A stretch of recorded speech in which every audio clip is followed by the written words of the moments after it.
What is up, everybody? Back at you with another unboxing review, and this is another one that has me very excited, and so I don't even want to waste any time. And today we're going to be doing the X Plus 30 centimeter -1 RIC exclusive. Let's jump right in. So this one and the DeForReal kind of came at the same time. The DeForReal -1, I should say. So definitely got me excited to do some unboxings and some videos. And this one, from what I remember seeing in the promotional pictures, looked pretty awesome. So here's hoping that those promotional pictures can translate into what we're gonna unbox right now.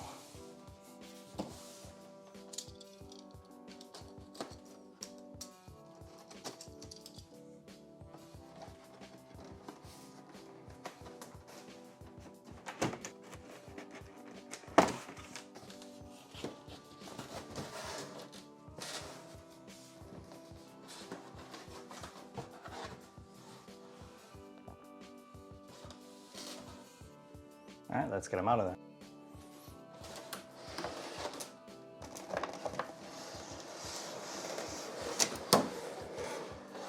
Oh boy. Just got a bit of tape to get rid of, so bear with me. A few moments later. All right, now that we got some tape out of the way, we can open them up and just be very careful we don't drop anything.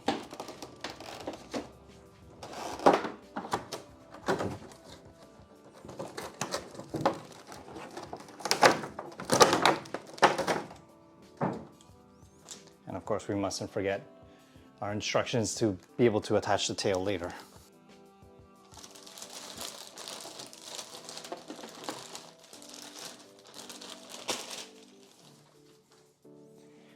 Ooh boy, look at that.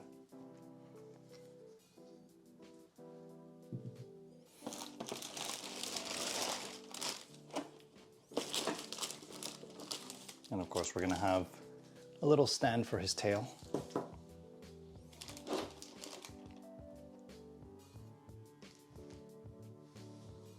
And there he is. Now, first things first, with every one of these that I've seen people show off on social media or Instagram, I always look for the dorsal plates to see which ones get bent. And although mine wasn't safe from the non-bending, it's just the top one up here, and thankfully the larger ones were not affected. So I'm happy about that. Wow. So even just taking a quick look at him, the detailing is stellar on this guy.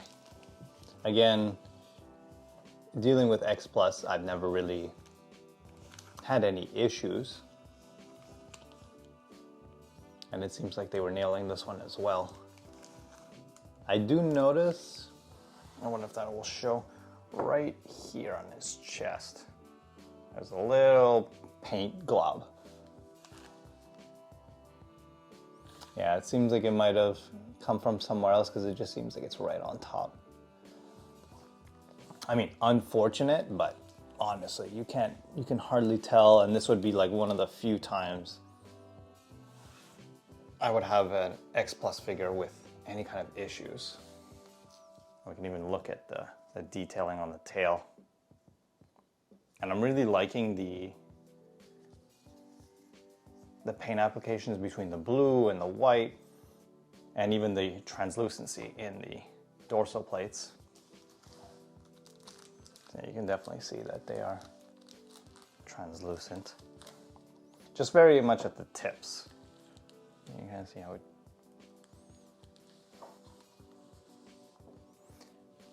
Yeah, I'm really digging the color. It really makes it pop. Especially like on camera, it really pops a bit more. And of course with any X Plus, there's some assembly required. So we're gonna cut real quick. I'm gonna put in the tail and we will come back with a completed figure. So be right back. 2,000 years later. All right, so we are back. Had to adjust the camera a little bit because not everything fit into frame. But the tail is now attached, and thank goodness for that. I always hate putting the tails for these guys. Always feel I'm doing it wrong. But for those who maybe are unsure of how to exactly put in the tail, as Mr. Fresh Vinyl would say, you have to get the socket squishy soft. So for my case, I just take a blow dryer or hair dryer and high heat, but on low. I basically just pass it around the tail socket over and over, inside and out, until it's very, very squishy. You never want to heat up the actual tail piece. You always want to heat up the socket on the actual figure. And then after a while it will cool and it'll keep its shape again. And that's pretty much it. Just, for me, obviously it takes a little bit and I'm always anxious of screwing something up, but it looks like we nailed it this time.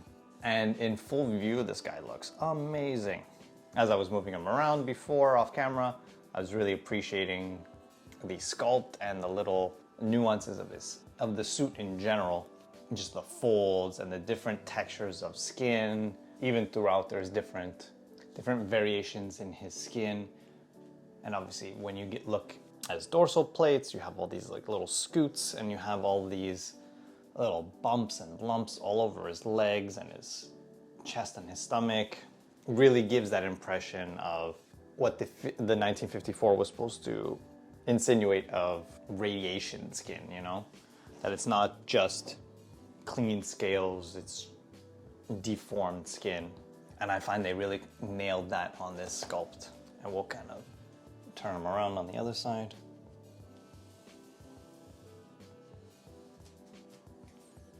Yeah, so you can really see just all the variation in the skin, which is awesome for the actual figure, and they nailed bringing that to life in this figure. It definitely has that feel of chaos throughout the suit.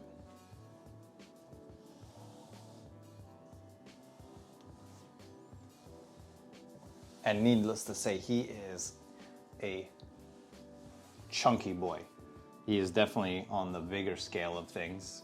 And for that, there should be a comparison when we look at others in the 30 centimeter-ish line. Even when we look at the original 1954, you can just see how tiny he is in comparison, both in just girth and height as well. But that's just for scaling purposes. I do have one that I think matches up really well, and hopefully these guys fit in the same shot. And it happens to be his counterpart, the Godzilla ride. And I'm sure most know by now that the director for -1 is the same director for Godzilla the Ride, Takashi Yamazaki. And if you didn't know, well, now you know. So you can kind of see why there's plenty of similarities between these two. If we just look at even just the scaling on the hands, the overgrown feet, which are more splayed on the ride version, less so on the -1. Even the face and the eyebrows are very, I guess you could say, Heisei era. And then obviously when we look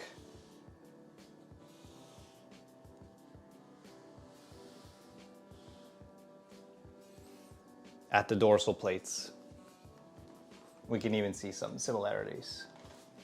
Even just the texture in the skin is very, very similar between these two. And again, it makes sense since the director was the same.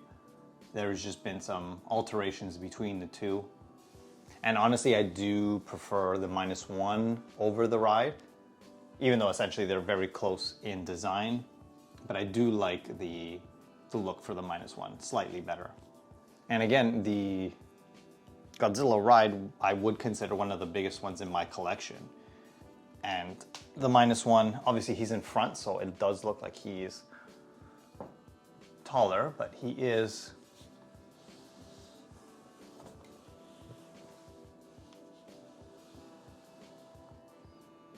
a tiny bit shorter. And the ride does look a bit girthier, more in like this love handle section.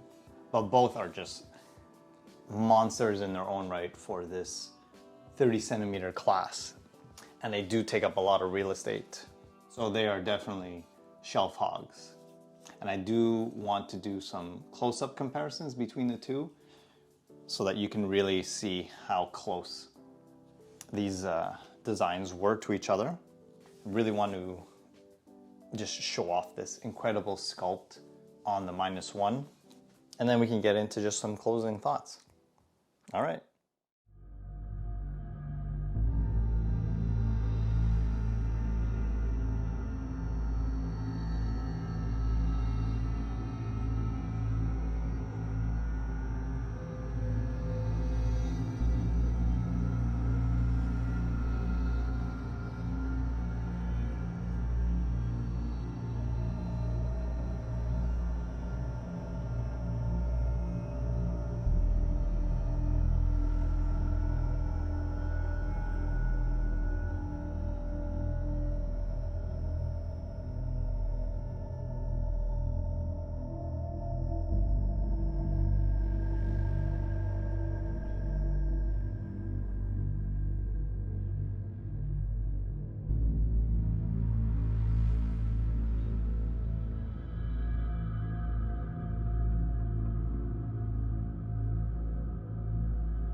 All right, so that'll about wrap it up for this episode.